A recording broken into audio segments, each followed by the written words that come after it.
In this video, we want to talk about why we think the infamous Minotaur was not actually the villain of his story, nor was he ever naturally evil or monstrous, at least not at first. If you aren't familiar with the story of the Minotaur and the labyrinth that I'm referring to, you can check our video on it, linked below. So now, let's look at the main reasons why people think the Minotaur is the bad guy, and why that's not the case.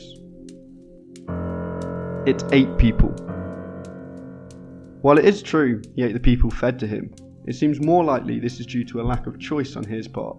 It's not reported that the Minotaur had other food sources, but we don't actually know if he enjoyed eating humans or if it was just out of necessity. Given the chance, he may have preferred other meats or even some greens in his diet. But that didn't suit the narrative of King Minos. Minos used the Minotaur to bring fear and dread to his enemies. By saying he owned a man-eating beast, it really helped to cement his image.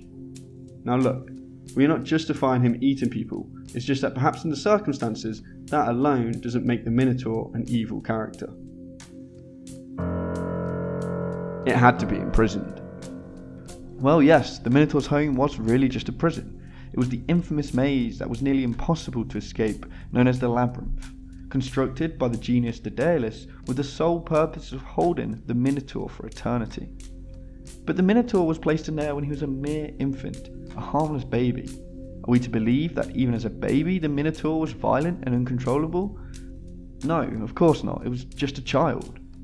The excuse here was the baby would certainly grow up to become violent and unsafe.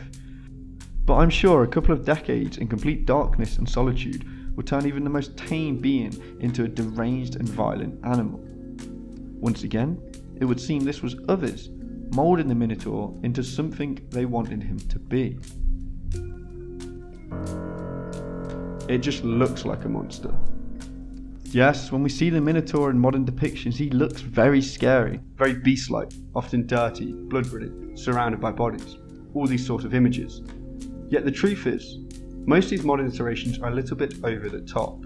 The ancient Greeks simply stated he had the head of a bull and the body of a man, which is not so intimidating. And when we look how it was traditionally portrayed, and even in some modern versions, we have to start thinking we can't judge a book by its cover. We can't assume just because the Minotaur looks strange that it's going to be an evil or aggressive creature. But this brings up a more important point, the main reason why the Minotaur was not born a monster or a villain. Since he was originally depicted with a human torso, it shows he would have human organs, so therefore he would have had a human liver. You see, to the ancient Greeks, the liver was pretty important. They believed it was the seat of your consciousness and the root of your personality, not in your head like we believe today. This means the Minotaur was, in essence, born more human than animal. Now this does not justify the evil acts he later committed, but it shows evidence that the Minotaur was not created villainous by nature.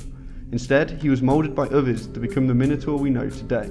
And perhaps that's the true story of the Minotaur. A mythical being that was raised in a poor environment and mishandled, turned from an innocent baby into a feared beast. But all of this conversation leads to an interesting and important question. If we're saying the Minotaur is not the villain or the bad guy of this story, simply a pawn used by others, then who is the real villain of this story? Is it Minos, the king of Crete? He did initially rebel against the gods, leading to the Minotaur's conception, and he demanded the sacrifices from Athenians, plus he certainly seemed to gain the most from creating the image of a monstrous Minotaur. Or is it the gods themselves?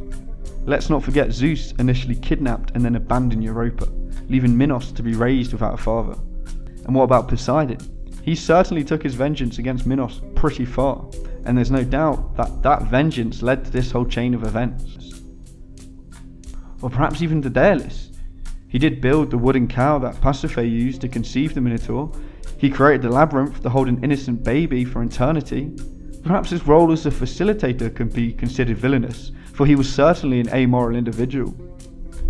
Or maybe it's another character altogether. Maybe you disagree with what we said or have more to add. Let us know what you think, and as always, thanks for watching.